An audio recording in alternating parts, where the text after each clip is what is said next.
Hello my dear students. तो बच्चों, ये है क्लास 8 का subject science, chapter 8 cell structure and functions. Okay, तो ये है आपका थर्ड वीडियो। इसके पहले के दो वीडियो में मैं आपको सेल्स के इंट्रोडक्शन बता चुकी हूँ। मैंने आपको मल्टी सेलुलर और यूनिसेलुलर ऑर्गेनिजम्स के बारे में भी आपको मैंने एक्सप्लेन किया था। ठीक है, तो let us start our third part. तो बेटा, थर्ड पार्ट में हमें स्टार्ट करना था हमारा next topic, shape of cells. Okay, तो रेफर टू फिगर 8.3a।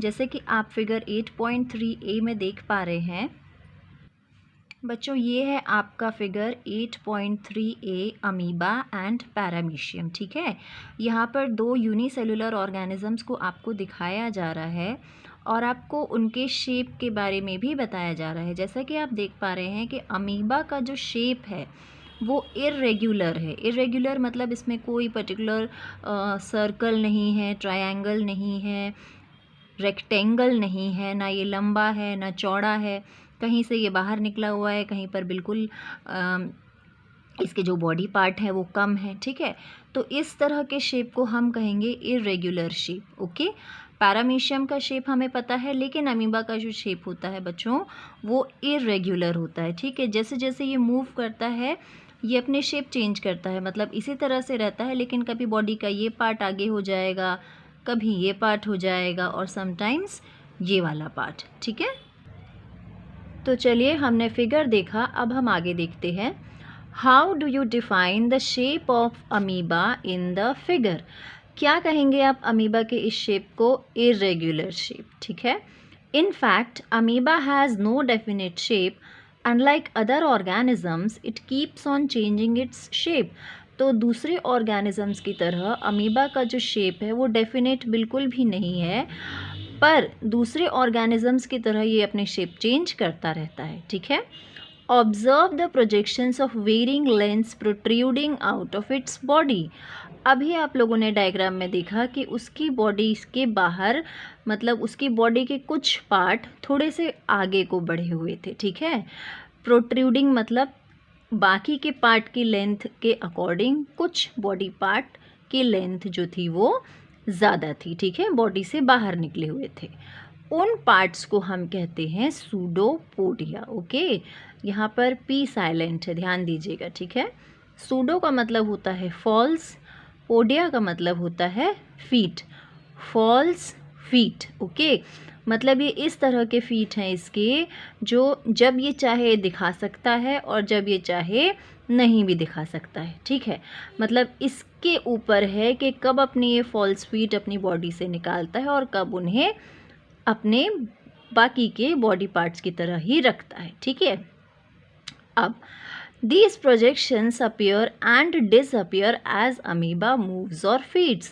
तो ये जो सूडोपोडिया है इसके, ठीक है, ये जो प्रोजेक्शंस है, ये जो बाहर की तरफ इसके आप क्या बोलें, बॉडी पार्ट बोल सकते हैं। ठीक है, निकले हुए होते हैं।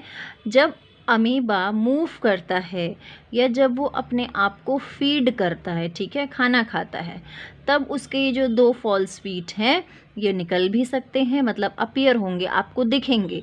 जब ये खाना डाइजेस्ट कर लेगा या जब ये मूव नहीं करेगा तो आपको ये सूडोपोडिया अपीयर नहीं होंगे, दिखाई नहीं देंगे। ओके, चलिए आगे देखते हैं हम यहाँ पर क्या लिखा हुआ है। The change in shape is due to formation of pseudopodia which facilitates movement and help in capturing food.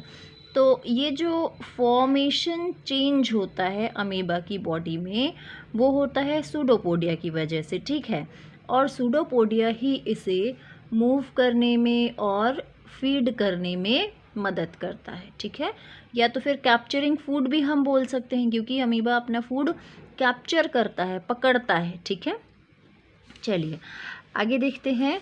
A white blood cell in human blood is another example of a single cell. White blood cell का abbreviation है WBC। ठीक है, तो white blood cell भी जो है बेटा एक तरह का सिंगल सेल है which can change its shape. Amoeba की तरह ये शेप चेंज कर सकता है, but while WBC is a cell, amoeba is a full-fledged organism capable of independent existence. लेकिन यहाँ दोनों में डिफरेंस ये है बेटा कि WBC जो होता है वो एक सेल है, ठीक है, लेकिन एक सेल है जो अपना काम करता है, अपना फंक्शन करता है। लेकिन अमीबा सेल तो है ही, लेकिन एक इंडिपेंडेंट ऑर्गेनिज्म भी है जो खाता है, पीता है, फूड को डाइजेस्ट करता है, रिप्रोडक्शन भी करता है और सरवाइव करता है, ठीक है। लेकिन WBC एक सिंगल सेल है, उसके अंदर ये सारे फंक्शंस नहीं होते हैं कि वो रिप्रोडक्शन भी करे, ओके। बाकी के सारे फंक्शंस उसमें होते हैं, ओके। अपना पर्टिकुलर फंक्शन WBCs परफॉर्म करते हैं। चलिए आगे देखते हैं। What shape would you expect in organism with millions of cells? तो अब आप सोच रहे होंगे बच्चों कि अगर ये जो सेल्स हैं इनके शेप डिफरेंट होते हैं, तो क्या हमारी बॉडी में हर तरह के सेल्स हैं, डिफरेंट टाइप के सेल्स हैं और हर सेल के फंक्शन और शेप डिफरेंट होंगे क्या? तो यस, ठीक है, हर सेल का शेप भी डिफरेंट होता है और उनके स्पेसिफिक फंक्शंस होते हैं। जैसे कि आँखों से हम सिर्फ देख सकते हैं, खाना तो नहीं खा सकते, है ना। हाथों से हम चीज़ों को पिक कर सकते हैं, खाना खा सकते हैं, लेकिन हम हाथों से देख नहीं सकते, एग्जैक्टली, ओके। चलिए आगे देखते हैं। Generally cells are round, spherical और एलोंगेटेड। तो सेल का जो शेप होता है, कभी कभी राउंड स्ट्रक्चर सेल होते हैं, स्फेरिकल होते हैं जैसे कि आपकी टेनिस बॉल है, या तो फिर एलोंगेटेड होते हैं मतलब थोड़े से लंबे होते हैं, ठीक है। Some cells are long and pointed at both ends. ये देखिए बच्चों, आप देख पा रहे हैं डायग्राम में, ये है स्फेरिकल रेड ब्लड सेल्स, ठीक है। ये है spindle shape muscle cells, okay. ये है आपके long branched nerve cell. Branched मतलब देखिए इस तरह से इसकी ब्रांचेस निकली हुई हैं, है ना, और ये लंबा भी है। चलिए अब आगे देखते हैं हम। तो यहाँ पर हमने पढ़ा कि कुछ सेल लंबे होते हैं, दोनों तरफ से पॉइंटेड होते हैं, कुछ स्पिंडल होते हैं मतलब इस तरह से झुंड में होते हैं, ओके, और कुछ लंबे भी होते हैं। Some are branched like the nerve cell और अ न्यूरॉन। तो कुछ लंबे होते हैं, ठीक है। नर्व सेल जो है क्या करते हैं, मैसेजेस को ट्रांसफ़र करते हैं और रिसीव करते हैं हमारी बॉडी से, है ना, एक पार्ट से ब्रेन तक हमारे जो है मैसेजेस को वो ट्रांसफ़र करते हैं और उसी के अकॉर्डिंग हमारी बॉडी वर्क करती है, ओके। ये देखिए, helping to control and coordinate the working of different parts of the body. Suppose कीजिए आपने किसी गर्म ऑब्जेक्ट पर हाथ रख दिया, तो आप क्या करते हैं, इमीडिएटली हाथ को पीछे करते हैं क्योंकि हाथ पे जल जाता है ना। तो ये जो फंक्शन है ये तुरंत ब्रेन के पास जाता है, ब्रेन हमारे हाथ को ऑर्डर देता है कि हाथ क्या करो, पीछे करो। मिली सेकेंड्स का वर्क होता है, मतलब सेकेंड से भी कम में ये सारे काम होते हैं। तभी तो हम इमीडिएटली क्या करते हैं, अपने हाथ को पीछे करते हैं, है ना, जब हम किसी गर्म चीज़ को पकड़ते हैं। आगे देखते हैं। Can you guess which part of the cell give it shape. तो अब आपको यहाँ पर ये गेस करना है कि सेल का कौन सा पार्ट उस सेल को शेप देता है, ठीक है। तो components of the cell are enclosed in a membrane. Cell के अंदर जो कंपोनेंट्स होते हैं, जो मटेरियल होता है, वो एक तरह की मेम्ब्रेन के अंदर होता है, ठीक है। एक पतली सी झिल्ली होती है, उसके अंदर सारा मटेरियल होता है जो कि सेल के अंदर होता है, ठीक है। अब ये मेम्ब्रेन ही जो है बेटा वो शेप प्रोवाइड करती है सेल्स को, ठीक है, चाहे वो प्लांट्स के सेल हों चाहे वो एनिमल्स के सेल हों। Cell wall is an additional covering over the cell membrane in plant sales.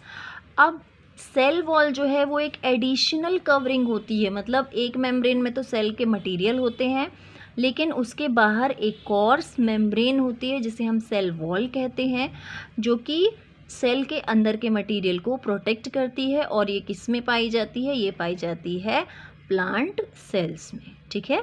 ये जो सेल वॉल होती है क्या करती है बेटा, ये शेप तो देती ही है सेल को, लेकिन सेल के अंदर के मटेरियल को रिजिडिटी प्रोवाइड करती है, मतलब स्ट्रॉन्गली जो है सेल के अंदर के मटेरियल को प्रोटेक्ट करती है, ठीक है। Bacterial cell also has a cell wall. और जो बैक्टीरियल सेल्स आप देखते हैं उनके अंदर भी एक तरह की सेल वॉल होती है। तो बच्चों एक चीज़ यहाँ पर याद रखिएगा कि प्लांट सेल्स में सेल वॉल तो होती है, लेकिन एनिमल सेल्स में सेल वॉल नहीं होती है, सिर्फ बैक्टीरियल सेल में सेल वॉल होती है। ठीक है, चलिए आगे बढ़ते हैं, हम अपने नेक्स्ट टॉपिक को देखेंगे जो कि है साइज ऑफ सेल्स। ठीक है, तो size of cell in living organisms में be as small as a millionth of a metre. इतना छोटे भी सेल्स होते हैं जो कि मीटर का एक जो मिलियंथ पार्ट है, मतलब मीटर को यदि आप पार्ट्स में डिवाइड करेंगे तो जो मिलियंथ पार्ट होगा उतने छोटे भी सेल होते हैं, और उसके यूनिट हम देखते हैं माइक्रोमीटर, या तो फिर हम उसे माइक्रोन भी कहते हैं। ठीक है, और may be as large as a few centimetres. कुछ सेल ऐसे भी होते हैं जो कुछ सेंटीमीटर तक लंबे चौड़े होते हैं। ठीक है, however most of the cells are microscopic in size and are not visible to the unaided eye। लेकिन बेटा ज़्यादातर जो सेल्स होते हैं, मोस्ट ऑफ द जो सेल्स होते हैं वो माइक्रोस्कोपिक होते हैं, मतलब इतने छोटे होते हैं कि हम बिना किसी स्पेशल इंस्ट्रूमेंट के उन्हें नहीं देख सकते। ठीक है, हमें माइक्रोस्कोप की या तो फिर किसी तरह के मैग्नीफाइड ग्लास की ज़रूरत पड़ेगी इन्हें देखने के लिए। ठीक है, तो देखिए यहाँ पर साइज़ भी दिया हुआ है सबसे छोटे और सबसे बड़े सेल का।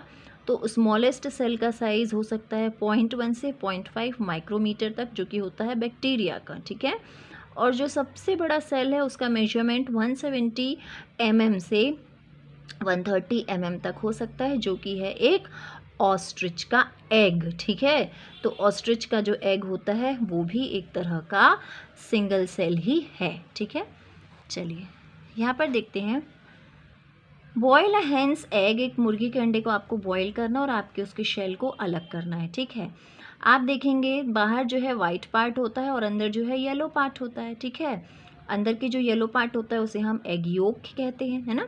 तो जो वाइट मटेरियल होता है उसे हम एल्ब्यूमिन कहते हैं, जो बॉयल होने पर क्या कर हो जाता है, सॉलिड हो जाता है ना। और जो येलो पार्ट होता है वो योक कहलाता है। वो क्या है, येलो पार्ट जो है वो सिंगल सेल का पार्ट है। ठीक है, तो you can observe this single cell without any magnifying device. लेकिन वो इतना बड़ा होता है कि हम उसे बिना किसी तरह स्पेशल डिवाइस के अपनी आँखों से देख सकते हैं। ठीक है बच्चों, तो यहाँ पर हम ये वीडियो फिनिश कर रहे हैं। आई होप आपको सब कुछ अच्छे से समझ में आया होगा। वीडियो को ध्यान से देखिएगा, ज़रूर आपको समझ में आएगा। Thank you so much.